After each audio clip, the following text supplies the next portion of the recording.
coming in, but we now know the shooter was a woman.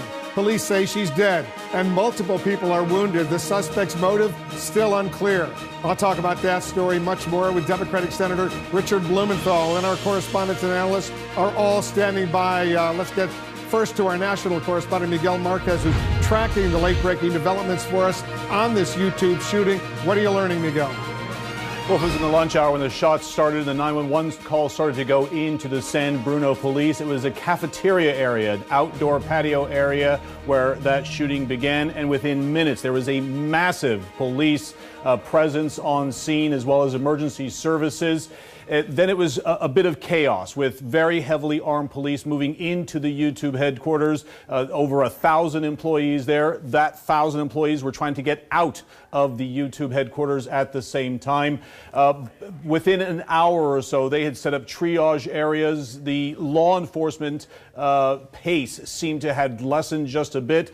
Here is what the San Bruno police chief, how he described the timeline.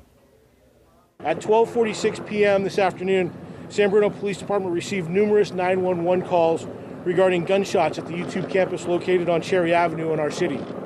San Bruno Police arrived on scene at 12:48 and immediately began a search for a possible shooter or suspect.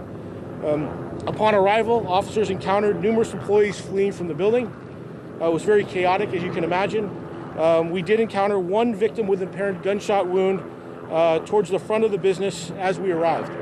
Several minutes later, while conducting a search of the premises, officers located a second individual with a gunshot wound that appears to may have been self-inflicted. We are still working on confirming that.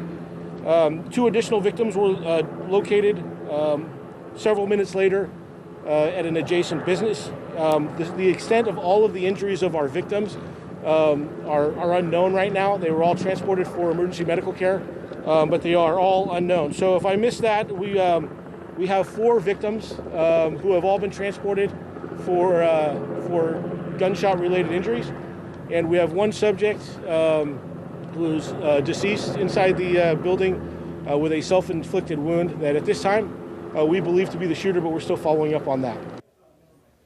And we do have a little bit more information on those victims. One was a 32-year-old female. She's in serious condition. A 27-year-old female who is in fair condition, and a 36-year-old male who is in critical condition. All of them have been transported to San Francisco General Hospital. We also know that Stanford Hospital received several individuals from this scene as well, but it is not clear if they were victims of gunshot wounds or if they were just injured in that mass evacuation from YouTube headquarters. Wolf? Pretty terrifying incident when you hear gunshots like that at that campus. Thanks very much, Miguel. I want to quickly turn to our law enforcement analyst, Josh Campbell. He's a former FBI supervisory special agent. Josh, how rare is it that this was a female workplace shooter? Hi, Wolf. It's very rare. If you look back over the last 2 decades, the FBI actually did a study from 2000 to 2013 at the number of shootings, the mass shootings they call it in the United States. And of 160 that they identified, only 6 of them were perpetrated by a female attacker. So it's something that's extremely rare. Obviously, there are so many questions that we have right now as far as any possible relationship between the shooter and her victims. Did they know each other? 2 questions I have, and we'll learn this as we hear from witnesses and as the CCTV within the building is analyzed and possibly released, is what was the TikTok here? Did the person go in? Was there conversation between the shooter and the victims, or did she just go and start shooting? Secondly, a big question for me is, did she take her life immediately after the shooting, or did she take her life when confronted by law enforcement? And that's something that's going to be key. I don't think, as we've talked about over the last hours, we've been watching this, that it appears at least to be some type of terrorism. It doesn't look that way because you don't see that mass loss of life in a compound this big. Obviously, that's something that we look to. So many questions unanswered. We'll continue to ping our law enforcement sources in order to gather information and report back to you.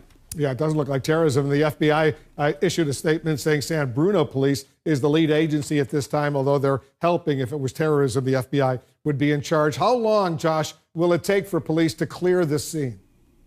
It's going to be a massive effort. If you look at the size of the compound, and obviously in hearing from the police chief there, he indicated that, different victims were found in different places. So as they go through to methodically clear, just as a textbook response, they're going to be looking for additional threats. But also in this case, they're going to be looking for additional victims. Are there other people out there that maybe they just don't know about yet? Again, probably highly unlikely, but it's got to be something that they really focus on, going, from each side of the building, throughout the building, floor to floor, in order to ensure that they are fully confident that there are no more threats and there are no more victims before they give the all clear.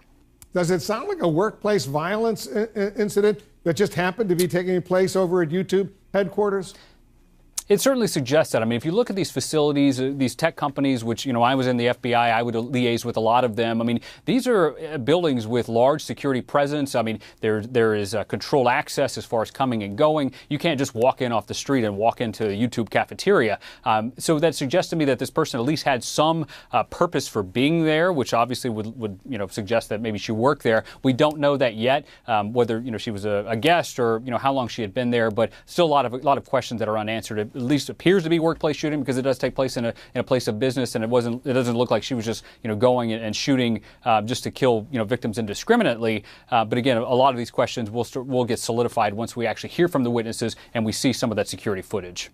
All right, Josh, I'm going to have you stand by. We're getting a statement in from Google, the parent company of YouTube. Let me read it to our viewers. We continue to actively coordinate with local authorities and hospitals. Our security team has been working closely with authorities to evacuate the buildings and ensure the safety of employees in the area.